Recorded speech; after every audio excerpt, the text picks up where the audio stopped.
ఓ సినిమాలో ఓ సీన్ ఉంటదుల్లా, ఆఫీస్లో పనిచేసే ఉద్యోగులంతా నా గురించి ఏమనుకుంటున్నారో తెలుసుకోవాలనుకుంటాడు బాసు. ఒకళ్ళు తాన బేరం మాట్లాడి ఓ సీక్రెట్ మైక్ తీసుకొస్తాడు. అందరు ఏడనైతే కూర్చొని మాట్లాడుకుంటారో గా టేబుల్ కాడ మైక్ పెడితే బాస్ టేబుల్ కింద రిసీవర్ పెట్టుకొని మాటలు వింటుంటాడు. అదంటే సినిమా కాబట్టి చూసి నవ్వుకున్నాం. కానీ గిసొంటి కథలే ఇంటి దాకొస్తే ఎట్లుంటాయి?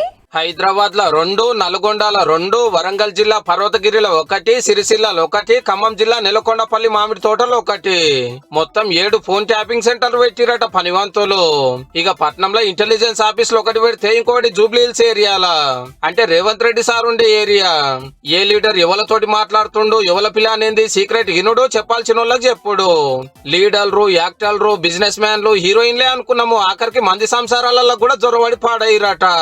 ఈ కేసులో ఓ కానిస్టేబుల్ గారు ఆడోళ్ళని చిడాయిస్తానికి సితం ఫోన్లు ట్యాప్ చేసిండట.